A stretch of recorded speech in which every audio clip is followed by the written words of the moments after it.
ताऊ देवीलाल के परिवार का सुपड़ा साफ, बेटे बहू सभी की हुई हार।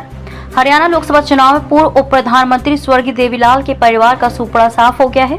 प्रदेश के सबसे पुराने राजनीतिक घराने के 4 सदस्य चुनावी रण में थे और चारों खाने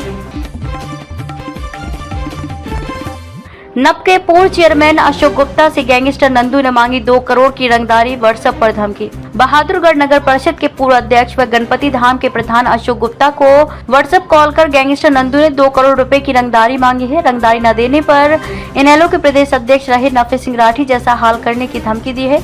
ये कॉल व्हाट्सएप के जरिए की गई। एक सीट से 3 बार संसद पहुंचने वाली प्रदेश की पहली महिला बनी शैलजा, दल बदलू तंवर को मिली हार। लोकसभा चुनाव में सिरसा सीट से उतरी इंडिया गठबंधन प्रत्याशी कुमारी शैलजा को मतदाताओं ने भरपूर समर्थन दिया। 1991 और 96 के बाद शैलजा अब तीसरी बार सिरसा सीट से लोकसभा का चुनाव जीती है। परिवार की पारंपरिक सीट से टिकट की घोषणा होने के पहले दिन से ही कुमारी शैलजा भाजपा प्रत्याशी पर भारी पड़ रही थी। हरियाणा में भाजपा पस्त उल्टा पड़ा हरदांव, सत्ता विरोध व जाट वोटों ने कांग्रेस को दिलाई 5 सीटों पर जीत।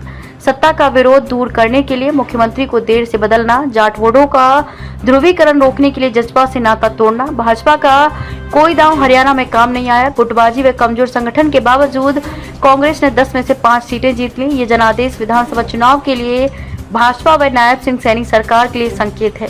जसपा व इनेलो के लिए खतरे की घंटी।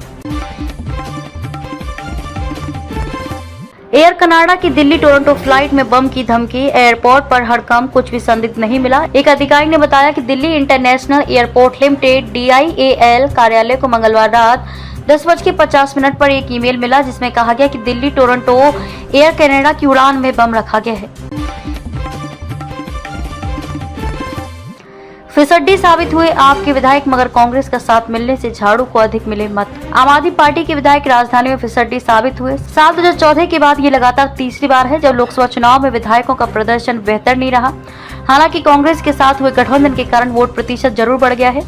आप उम्मीदवार को 40 से 45% के वोट मिले, जबकि साल 2019 में हुए चुनाव में यह आंकड़ा 16 से 27% रहा था। अब मुसलमानों को सोच समझकर ही टिकट देंगे। लोकसभा चुनाव में बसपा को हुए भयंकर नुकसान पर बोली मायावती। लोकसभा चुनाव 2024 में बहुजन समाज पार्टी को हुए भयंकर नुकसान के बाद पार्टी सुप्रीमो मायावती ने कहा कि बसपा द्वारा उचित प्रतिनिधित्व देने के बाद भी मुस्लिम समाज ने हमारा साथ नहीं दिया। ऐसी स्थिति में आगे इनको काफी सोच समझकर ही मौका दिया जाएगा। देश की तीसरी बड़ी पार्टी बनी सपा, इतिहास का सबसे शानदार प्रदर्शन, ये रणनीति आई काम। समाजवादी पार्टी देश की तीसरी बड़ी पार्टी बन गई है। सपा का अब तक के इतिहास का सबसे अच्छा प्रदर्शन है। धार्मिक मुद्दों के बजाय जाति गोलबंदी की रणनीति से सपा को सफलता मिली है। कांग्रेस का साथ मिलने से राष्ट्रीय राजनीति के लिए भी जनता का भरोसा जीता। टिम प्रिंगल के बाद मैक्स ओडाउड ने किया धमाकेदार प्रदर्शन। नीदरलैंड्स के सामने नेपाल ने टेके घुटने। नीदरलैंड्स के गेंदबाजों के शानदार प्रदर्शन के बाद मैक्स ओडाउड ने अर्धशतक जड़ा, जिसकी मदद से नीदरलैंड्स ने T20 वर्ल्ड कप 2024 के 7वें मैच में नेपाल को 8 गेंदें शेष रहते 6 विकेट से मात दी। आयरलैंड के खिलाफ विराट कोहली पर होगा गजब फैसला, रोहित राहुल के सामने बड़ा सवाल।